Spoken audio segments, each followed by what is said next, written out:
Hello, everyone, and thank you for attending today's Air Market Outlook webinar. My name is Alexis Boutet, and I'm the VP Global Head of Air Freight at Flexport. So we have a lot of content to cover today, but before we begin, a few technical details. So on the right of your screen, you will see a sidebar to the main stage. This is a sidebar where you can submit questions.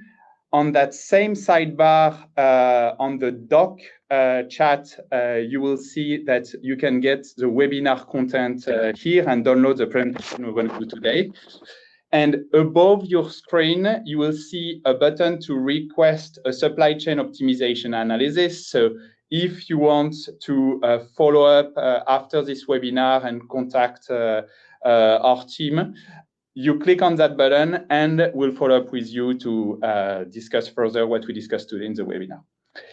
All right, before we get started, a quick legal note that I need to read to you all. So please keep in mind that all information provided in this session is based on the situation at the current time and may not be customized to your specific business requirements. And we always recommend to reach out to Flexport if you want to have a tailored discussion on your specific need. All right, now joining me today, we will have Neil van der Voe, Chief Air Freight Officer at Xeneta, and Marten Vormer, Head of Consulting at EVN. So welcome Neil and Marten to the stage. Hey Neil. Hey Marten. Hey, good morning. Good afternoon. All right. So thanks for joining me today. Let's get into our agenda. So in terms of format for today, we are going to keep it conversational. We have two industry experts here. So we'll go through some content. I'll ask some questions to prompt Neil and Marten, and we'll discuss the key trend for 2025 and what to expect for 2026. The agenda will look as follows. We'll look back at 2025, we'll do the outlook of 2026, and we'll leave you with key takeaways and tips to make it actionable for a supply chain manager. And if time permits, we'll take some questions from the audience. We do have a lot of content today, so let's see if we get to the Q&A. That is the goal, but we might not get there. All right, so let's start with looking back at 2025. So 1 year ago, I had this same webinar with Neil that is there, and we discussed, okay, what can we expect for 2025? We expected demand growth to outpace supply. We expected disruption because of the tariff. We didn't know what was going on with the ocean evolution and whether we will return to Suez. We did expect e-commerce to grow despite the regulation, and we saw that sustainability pressure would intensify. That was like our 1 year ago, what we expected going into this year. Now let's discuss what actually happened, what were the key trends with Neil for 2025. So Neil, walk us through key trend in terms of demand, in terms of rates, in terms of capacity. Give us the overall picture, and then we will deep dive in each of the trends with a more specific deep dive. Thank you, Alexis, and good morning, afternoon, maybe evening. It is, how shall I put this? These are just 4 graphs, but I don't think they tell the story of what the air freight industry saw in 2025. You know, I've been around the blocks a few times. I've seen all sorts of developments, but this year was unique in how sudden changes in regulation, impacted the industry. I've never seen this before. And the 4 slides that we typically show looking back are demand, supply, load factors, and rates. And when we predicted what demand would do in 25, we estimated low single digit, and that's roughly where it ended up. It's going to be around 4%, I think, for the whole year. But what is remarkable is that people said, well, despite the uncertainty we've seen in the world and the downward pressure in economical growth, air freight still grew by around 4%. But I'd like to argue that because of the uncertainty in the world, we've seen has still growth in the air freight market. E-commerce took a major hit, of course, because of the change in legislation, although it moved from Asia more into Europe, on which later more. If we look at the supply side, there we saw a little bit of growth, not too much. Load factors remain more or less stable compared to last year, but what we did see for the first time in many months, we saw a year-over-year decline in rates. So overall, a very, I would say, erratic air freight market, because if you look at the numbers, you would think it's pretty stable, between 3 and 5% growth. But because of the changes in regulation, I think freight forwarders, shippers, and airlines alike had to work very hard this year in getting the goods, in time towards the end customer.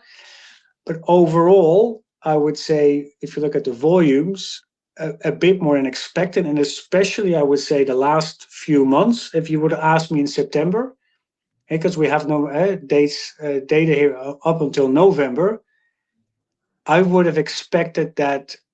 I wouldn't have been surprised, let's put it that way, if November would have shown, let's say, 0 or maybe negative growth versus 2024. But we still see, how resilient and how needed I think air freight is in this global market to get goods from A to B. So my take on 25 was nobody predicted this, could have predicted this. Tremendous volatility. But somehow I think the air freight market, the freight forwarders and the capacity providers have been able to adjust, to keep things flowing. And and my compliment. I mean, I'm an industry analyst. I don't participate, but my compliment for making this work. Well, not that it's been easy, Neil. It's been a lot of headache, both for forwarder and for clients here in this audience. So let's look actually at the key trends that have driven this erratic year, as you say it. So let's look at tariff, how it has driven demand and rate shift. We're going to look at e-commerce and how it's an unstoppable force going forward. We're going to look at AI that has been a major driver of growth right now for the air freight market.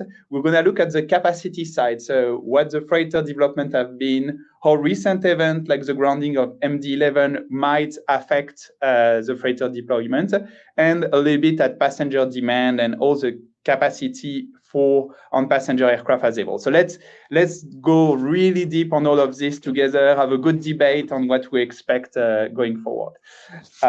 So let's start with the tariff. So this one, so I took US data actually, Neil, to show how erratic the China to US rate have been. So typically it's like a flat line up to the peak and a small bump. That has not been like this year. So walk us through the key events that have driven the rate variation on the China to US and how tariff has profoundly impacted this year. And well, it's a bit early to say whether we will have further tariff disruption for next year, but it looks like calmer sea on the horizon. Would you agree or not agree? So walk us through that, Neil. I think we should be expecting, I can't say the unexpected, but I don't think it's going to be calm.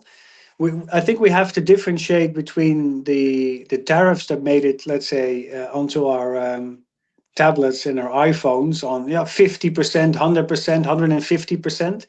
There was a lot of smoke and mirrors. If you go to the actual tariffs that have been applied, paid, I think the weighted average now is about 12% from into the US. So it was initially, I believe, in the low single digit, 2-3%. So it went up quite a bit to 12, but it's not up to 50 or 100, which it might. How should I put that? That explains why we haven't seen, let's say, the traditional air freight demand into the US plummet, because the noise around the tariffs were not as bad, if I may say, as what actually had to be paid on duties. Then one other major development, of course, is e-commerce, and the change in the de minimis rules heavily affected the US market, the China to US market. From an airfreight perspective, it's quite astounding how that moved from China to the US, from China to Europe. But we can come back to that later.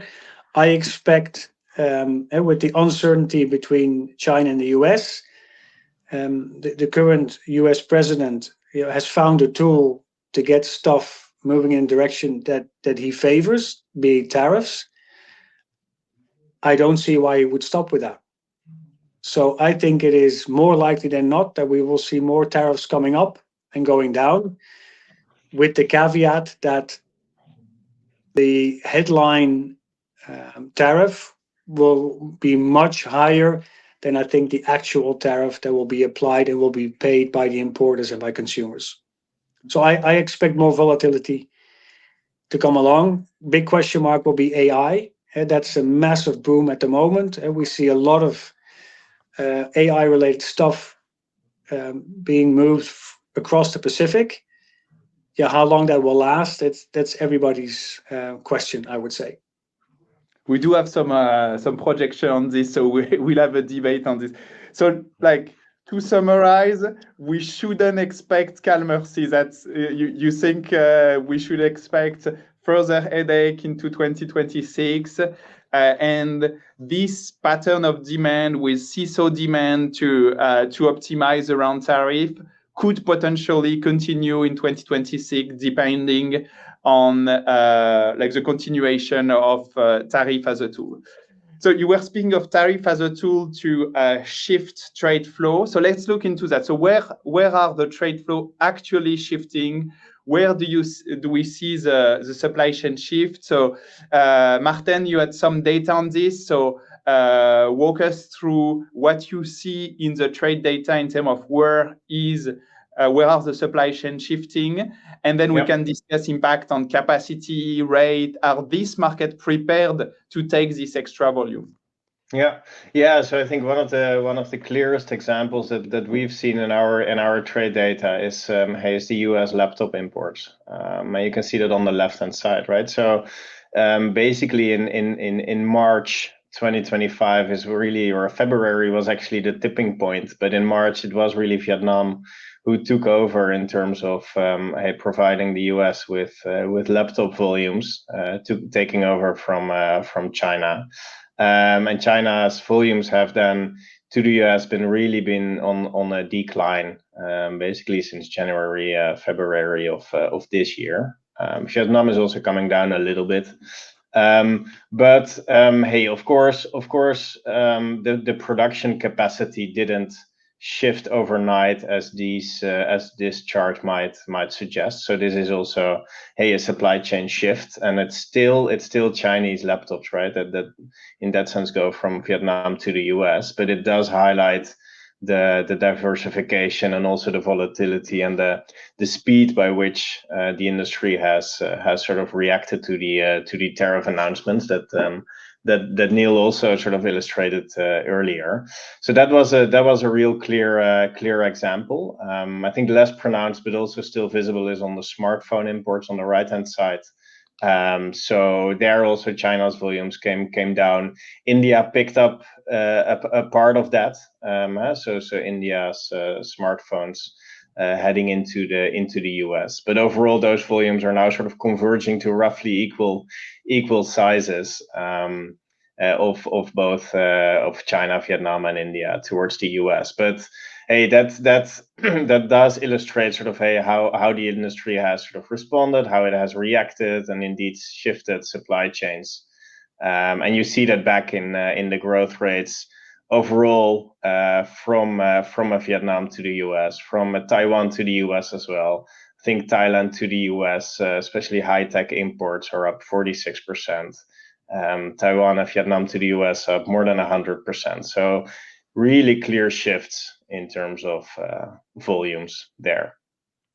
No, the debate for supply chain manager out there is it a good idea now to go to Vietnam to go to India, to go to Southeast Asia in general. And what we see is some struggle in terms of infrastructure. So in India, it would be the road infrastructure. If you have a just-in-time supply chain, in Vietnam right now, it's really, really hard to get access to capacity. Capacity is really in a crunch, and the rates are high. So Neil, walk us through like what you see in like the increase on rate on the Vietnam market right now, and what should we expect in 2026? Are these supply chain shift lasting, and are we gonna expect basically elevated rate in Vietnam, in India, in Taiwan next year? Oh, big question. Let me take a step I would back. say yes, but I wanted to open it for a debate. You're the expert on the rate side. So maybe for the audience, Flexport didn't pay me anything to say that rates are going up. So this is going to be a completely neutral opinion. But let me take a step back before I talk about the level of the rates. What is unique, I would say, to the Vietnam market is how much of the rates agreed between the airline and the freight forwarder is on a short-term basis. And we call it the DNA of a market. And Vietnam is among the highest shares of volumes moving against short-term rates. Certain months could be 60-70% of the total weight moved by the airline on behalf of the freight forwarder and behalf of the shippers at a rate that was valid for less than 30 days. So there's not a lot of stability. Freight forwarders don't have a lot of, what's the right word for that? They don't have a lot of predictability in what the rates will do, nor do the airlines from a revenue perspective. So that market, in my words, there's a lot of trading going on from one week to the next.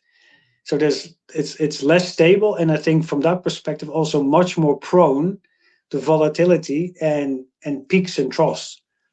And we've seen that in specifically Vietnam, where we had customers of our shippers negotiated through tenders 6-7 months busy trying to get a rate from Vietnam to the US. But the moment, let's say, not even before the ink was dry, they had to renegotiate because the market had turned completely upside down. And the freight forwarder was no longer to acquire capacity on those rate levels. So I think that Vietnam will, because of the nature of how people transact with each other there, will remain volatile. And my best guess will be that rates will be elevated, and we could have some peaks if capacity does not adjust quickly enough to the demand side. So that would be my best estimate for Vietnam. When it comes to Taiwan, that all depends on the semiconductors and the AI. Let's not call it boom, but let's say all the investments currently being done in AI, if that will continue, I think that will keep on keeping the rates out of Taiwan on an elevated level. It's because of it's not as well served as the Hong Kongs of this world. Hence, increase in demand will quickly have an impact on rates. When it comes to India, I think Maarten gave an example of how phones shifted from, let's say, China to India. I think that was primarily Apple. Yeah. But imagine that you shift your supply chain, and then to be confronted again with something that was happening in India, which didn't please the US administration, and boom, we have tariffs, which were 50%, I think, or even higher for certain products from India to the US. Which caused one of these big phone manufacturers to even charter planes to avoid tariffs being paid. So, and I don't see reasons why that would not continue. That tariffs become a political tool, which will make life for the supply chain people even more difficult, I think, also in 26. I'll add one other element to that. So the reason why capacity is harder to deploy in this market than in China is, so as a freighter operator, it costs you roughly 20% more to deploy a freighter to Vietnam than to deploy a freighter to China.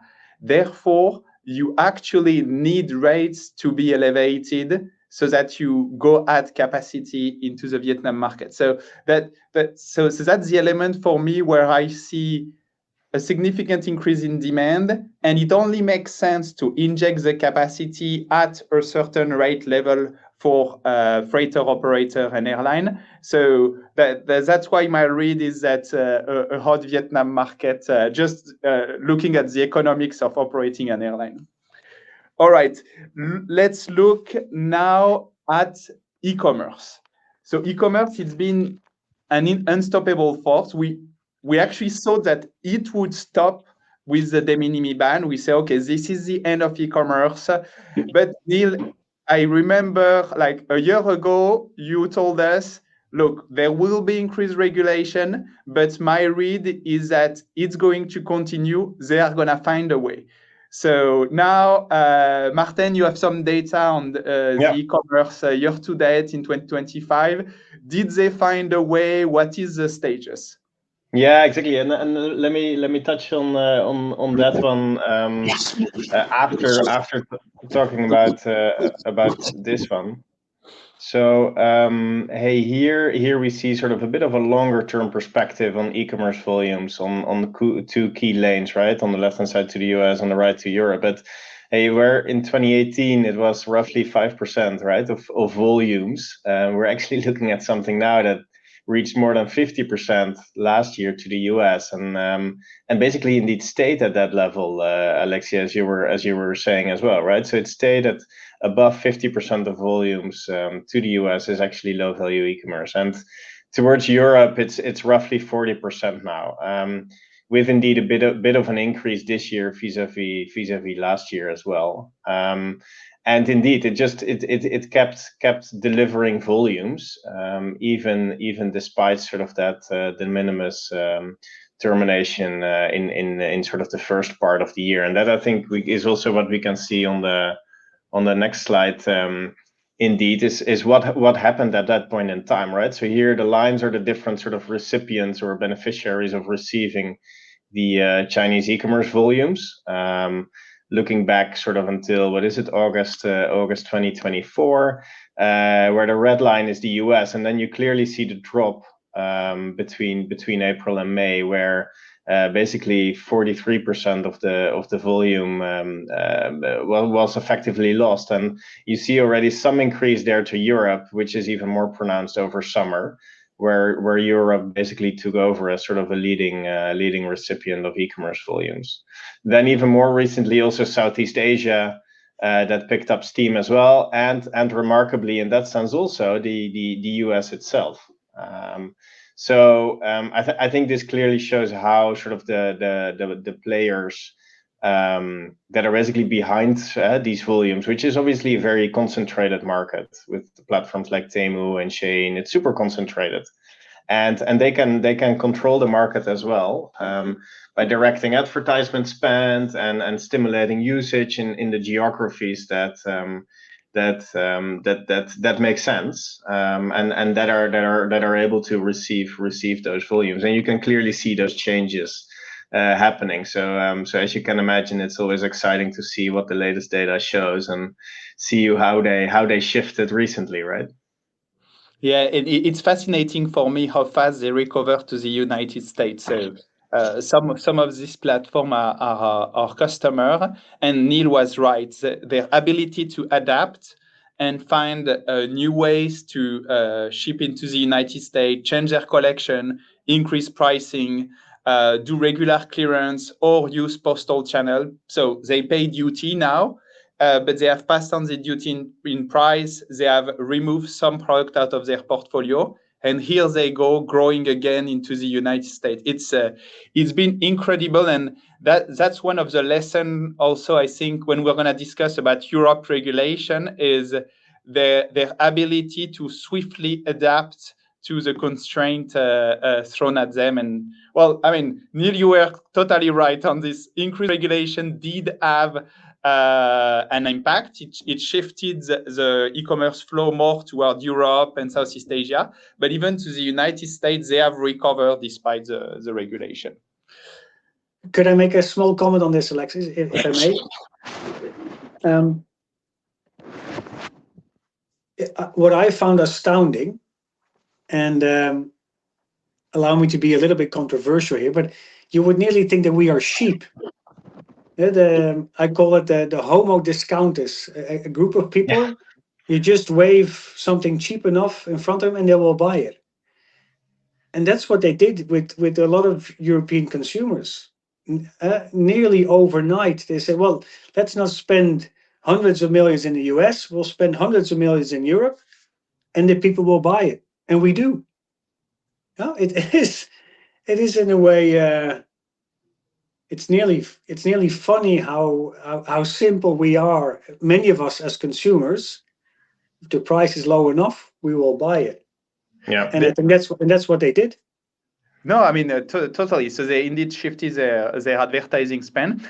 Another thing that is a bit more evolved in their strategy, what I see in their portfolio going into the United States, is that they have just changed the target that they have in the United States. So they do diaspora clothing, for example, or tunics. I mean, so a little bit higher value type of clothing with a like increased premium. And they have just also adapted what they sell to each market to what works. It's actually admirable. And yeah, if I can just add to that, indeed. So they are really able to optimize the flows, right, through that regard, indeed, with the levers of advertisement spend, and you also really clearly see it back in the monthly active user statistics, how sort of that evolved indeed over time. And also really shifted, right, pretty drastically. And then how super perfectly that aligns with the e-commerce volumes to those different geographies. I think in Europe, we're seeing a 0.97 R² correlation between the users per country and the volumes that go into those countries, actually. So it's indeed, it's astounding to see that dynamic at play.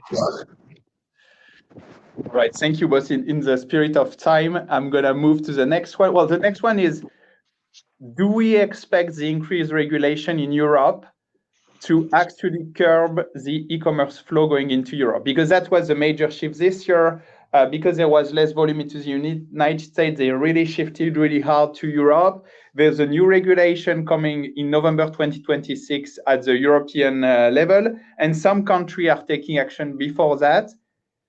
What's your read on this, Neil, Martin? Is it going to change anything, or are we going to see a replay of the US where they just work around the regulation, like change their portfolio, change their gateway, and actually keep shipping the same amount of volume?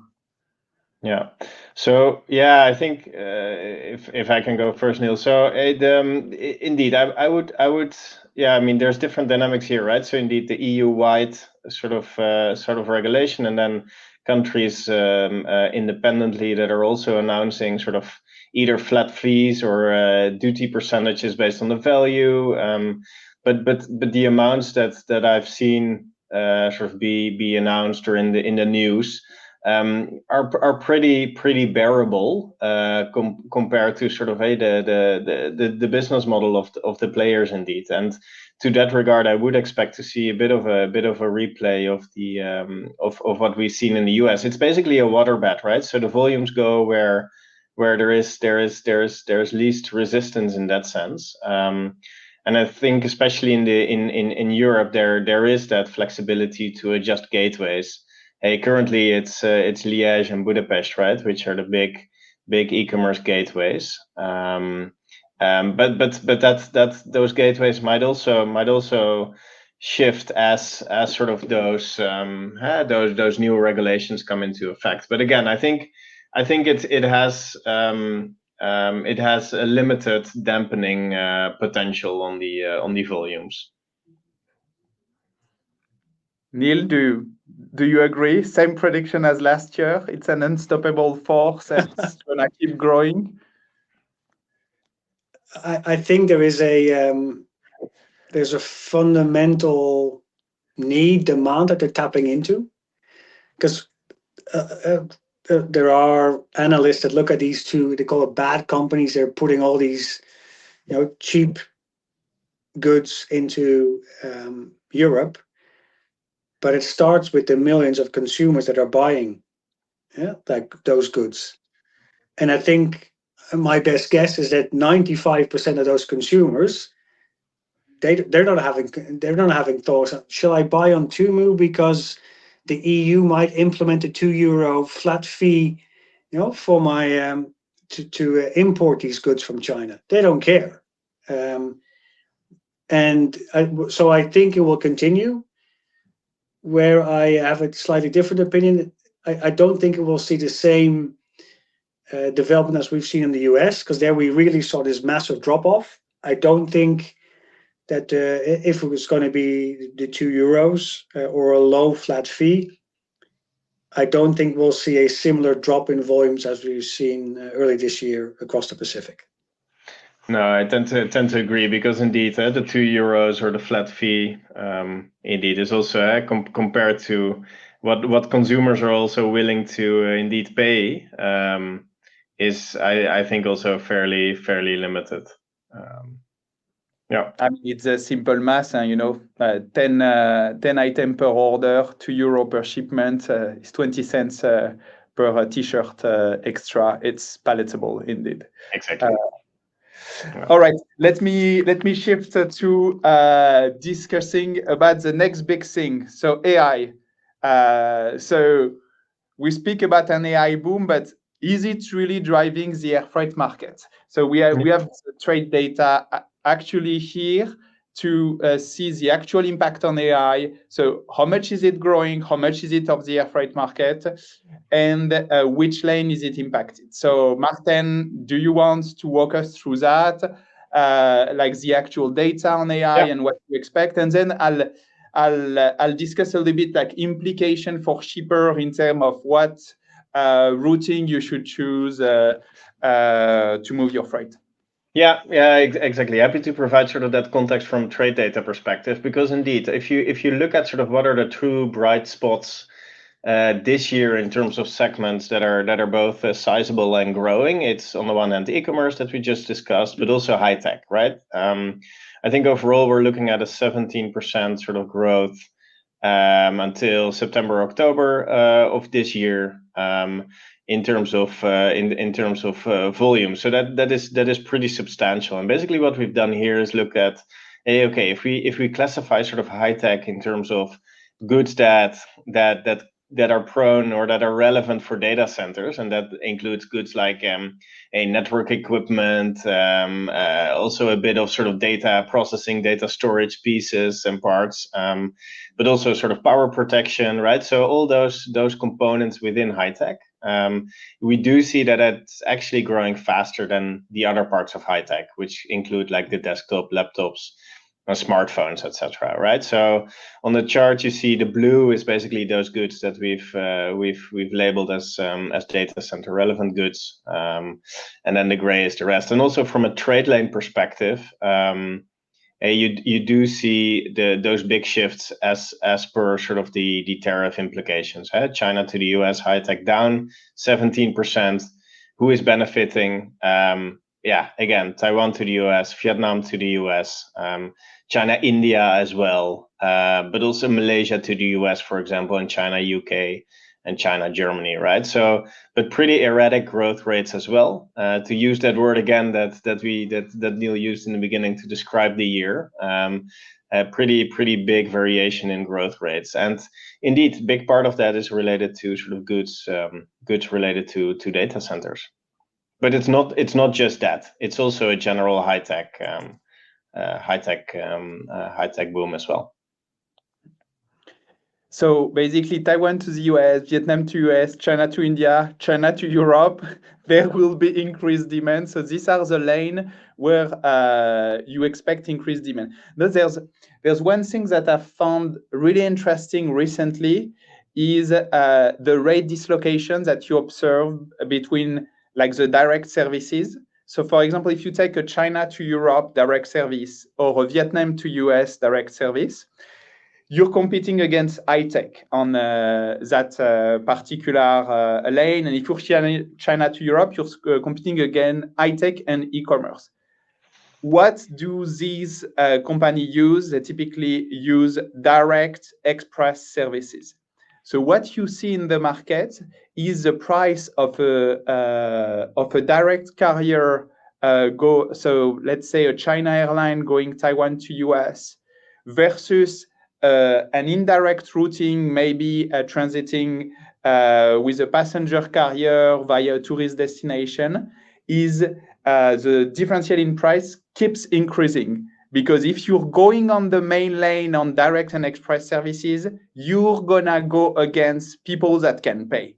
E-commerce, high-tech, they are willing to pay the price to get these fast services. So that's really the key play for me for supply chain manager going into next year. If you do ship in high e-commerce lane and high AI lane, you should really look at your transit time trade-off and look at whether you're able to extend your transit time or sacrifice a bit reliability to get a significant difference in price.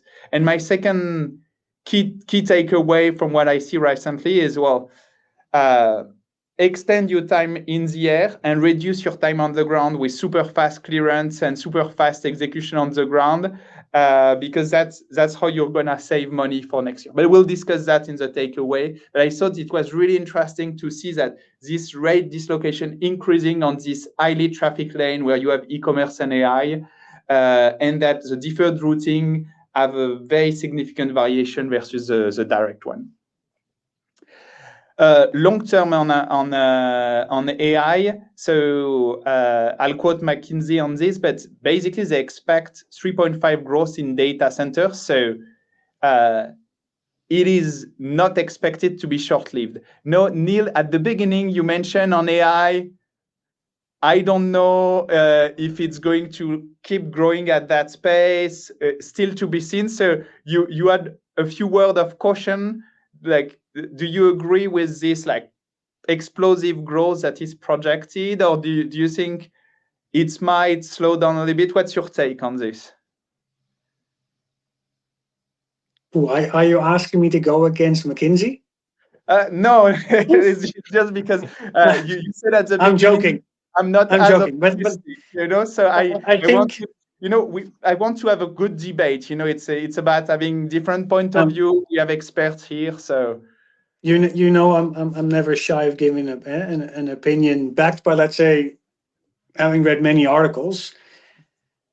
I think there are many analysts that are doubting whether all the capacity that is being built now for AI will be needed down the line, and that it will be a key part of the, let's say, the high-tech infrastructure. I think that's undoubtedly the case. But it will not be the first time that we produce too much. And then the question is, you know, how quickly will companies be running out of money to keep on invest, because they're investing much more than they're generating revenue at the moment. Much more. So that will be my question mark when the math kicks in and companies start to become a little bit more conservative. Or companies that are, you know, banking all their money on this start getting having issues in getting their funding. So I would be not surprised. Let's be a bit more careful that the amount of money being poured into this will slow down. And then going forward, and that will have an impact on air freight, because at the moment, anything that smells of a part for a distribution, let's say for not a distribution center, but a data center, will go on a plane. They don't care. They don't care about the tariff. I mean, of course, they want to have competitive rates, but if Mr. Zuckerberg is willing to pay somebody more than $100 million on salary or even more, he doesn't care if it's $1 per kilogram more expensive to get his stuff quicker.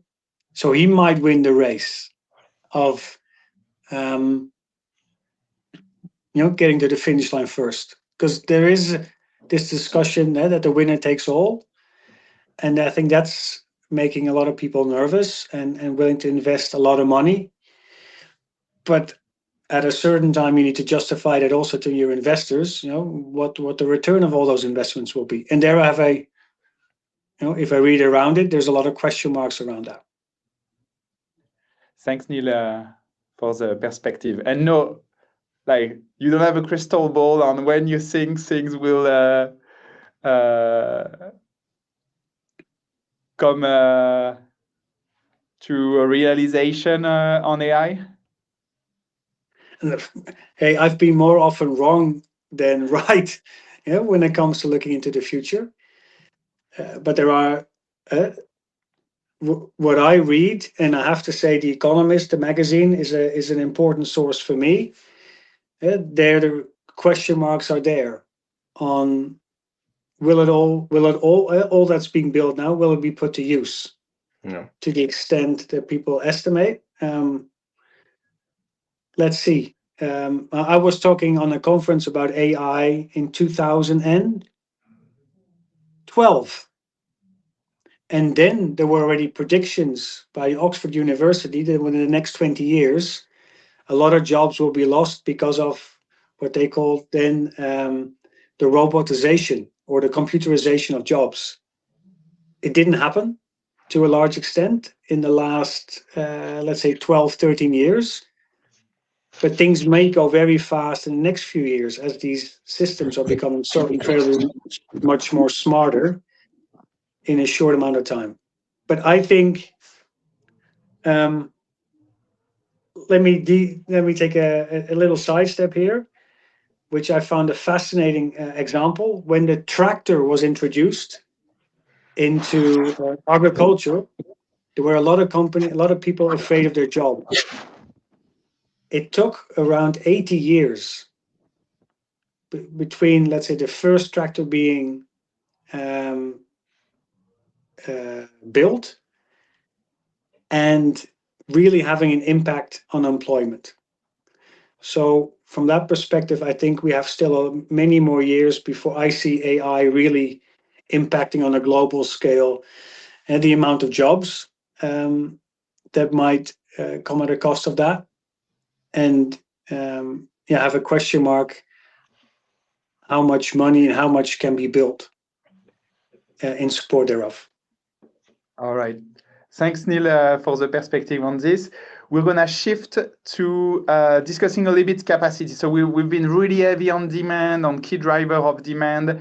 And the summary is that e-commerce is going to keep growing. AI is growing at 20%. The rest of the industrial demand is a little weaker, and we expect limited growth. So these are really the key drivers. The rest doesn't grow that fast. What's going on the capacity side? Martin, do you want to walk us through general capacity, where it is deployed, and the recent impact of MD11 we can discuss together? Yeah, no, that sounds good indeed. So, hey, longer term perspective again here as well, right? So starting basically taking us back to 2019, where back in 2019, wide-body belly capacity exceeded sort of freighter capacity in the international landscape. That dynamic obviously has shifted completely during COVID and since COVID actually, because it's only this year that we're getting at those same levels as we saw in 2019 in terms of capacity. Part of why, for example, also the recovery of international wide-body belly capacity took some time is also that domestic China wide-body belly capacity received those freighters, those aircraft, those belly passenger aircraft first before they went back flying internationally. But basically until 2024, right? 2019 until 2024, no capacity growth, no CAGR. But then this year, 2025, an uptick there, about 5%, I think, in terms of capacity that has grown, both on the freighter and the belly side of the house. Yeah, that delivered 5% of extra capacity.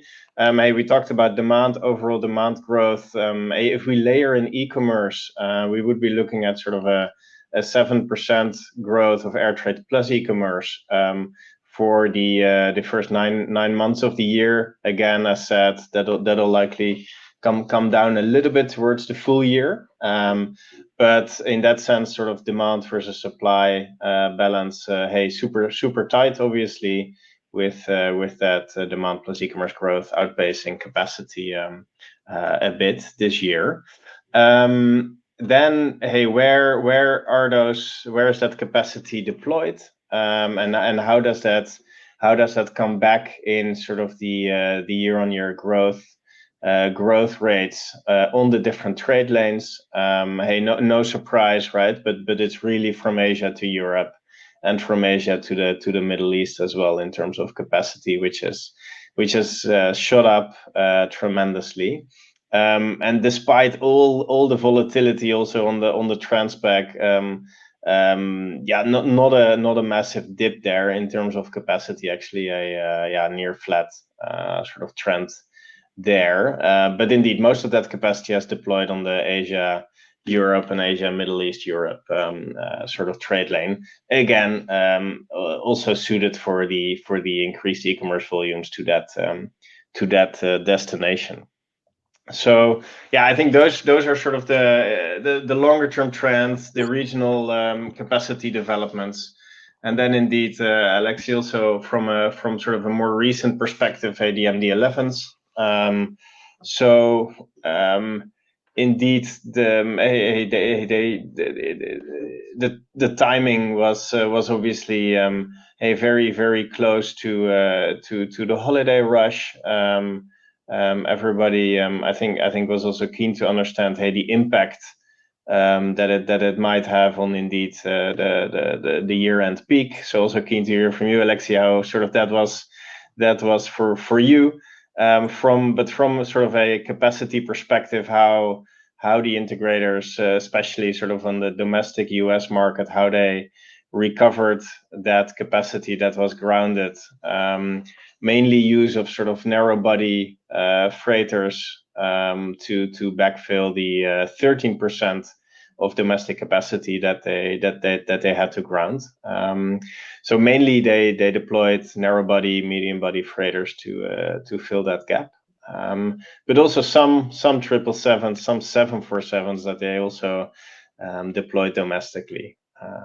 And that took away a little bit of international capacity, but again, super minor at the global scale.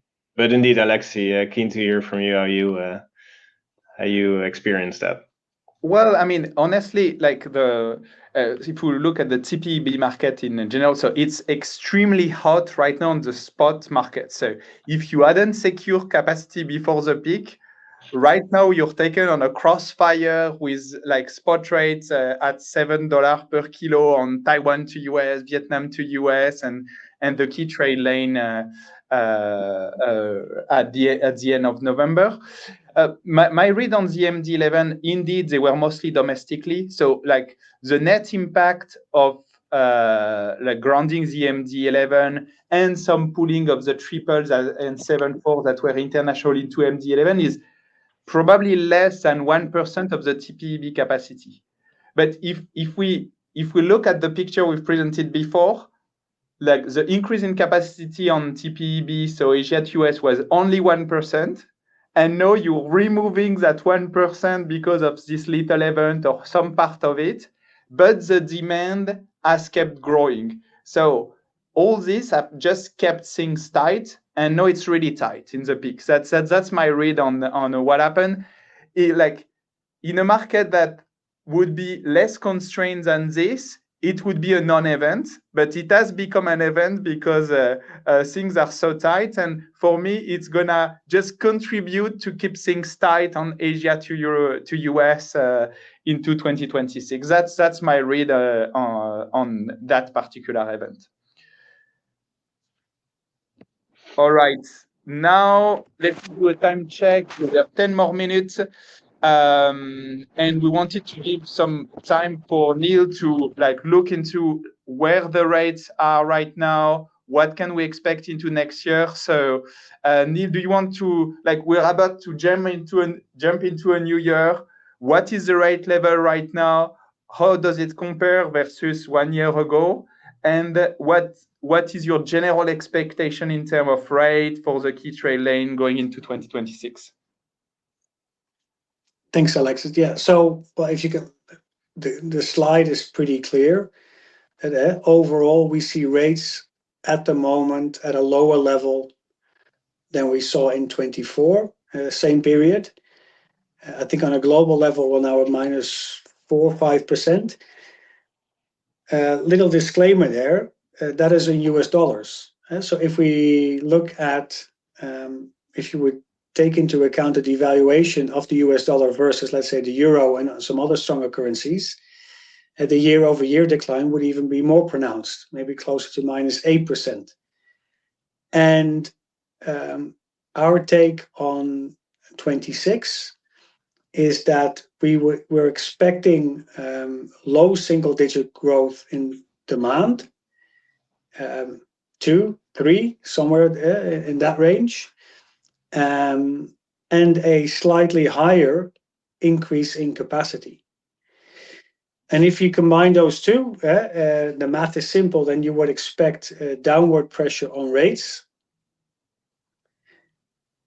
between the airlines and the freight forwarders. What I will find interesting to watch is the large freight forwarders. They will not be happy to report either to their investor or the board that they're going to grow 2-3% in volumes next year. They want to grow faster than that. But we all know that you cannot create air freight. You cannot stimulate demand as an airline or as a freight forwarder. So it means that if they want to grow faster than 2-3%, you got to increase your market share. And the most common way for that is to become a bit more aggressive on pricing versus the incumbent. So I could see a more favorable situation for the shippers if overall demand supply, the balance changes to their favor, and the large freight forwarders start battling for their volumes, which would then create even more downward pressure on rates. That is our high-level expectation for 26. Yeah, and we, generally as a forwarder, we agree. We expect some relax in the beginning of 2026. The caveat to that is because the demand is increasingly driven by e-commerce and AI. I expect things to be more spiky. I expect the peak next year on the key trade lane from Asia to Europe and Asia to US to be pretty accentuated. So my recommendation, well, we'll talk recommendation, but I would reserve this capacity in advance to not be in another crossfire next peak, basically. Alexis, on that, this like I said, this is global, but I expect an erratic 26 again for all sorts of reasons, and where capacity is tight, the fear of missing out can create rates to spike very quickly. And then if you're in markets where there are limited longer-term deals between airlines and freight forwarders, and hence freight forwarders and shippers also being a bit more vulnerable to that, things can go up and down very quickly because overall the market is relatively tight, especially out of Asia. Yeah, the Vietnam in particular, or the Taiwan. For me, I have this in the tips for supply chain manager. Be careful that on this market there will be volatility, and you might want to actually secure long-term capacity to protect yourself. Thanks, Neil, for the perspective. We are 5 minutes from the end, so I'm just gonna close this webinar with a few actionable takeaway and for supply chain managers. So We've talked like in great details about demand-supply balance. The short story is that demand versus supply balance will relax in early 2026. We are comparing versus a heavily front-loaded half of 2025 with tariff de minimis ban. The industrial production chain in Europe is also decreasing. But we expect the second half of 2026 to be stronger because we have continued e-commerce demand growth, and there is limited international wide-body capacity hitting the market on the second half of 2026. It's mostly CK and EK. So that's general demand versus supply balance. Rates will continue to be elevated. As Neil mentioned, like generally on a full year basis, we expect rates to go slightly down, so a little better environment for shipper, but don't expect a dramatic drop because the supply balance is going to stay roughly the same, just a little bit more favorable. So expect elevated rate and strong peak. And there are some markets that will have high volatility, and the regulatory environment could create further volatility. Sorry, Alexis, may I interrupt you for a second on this, on the rates? Some people, sometimes we had the question, how did the current rates relate to 2019, pre-COVID?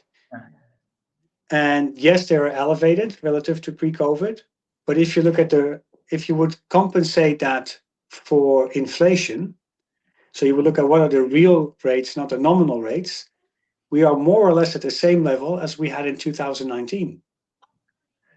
Interesting, but how much is inflation, like the total inflation between 2019 and now? Yeah, I think it was 20 plus percent. Okay. 20-25%.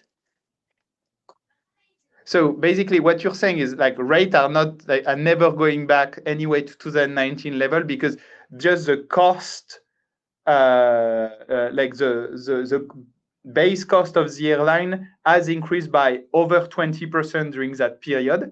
So it's just not possible to go back to 2019. But on a like comparable basis, adjusted for inflation, we're at similar rate levels than pre-COVID. Now, it's an interesting perspective.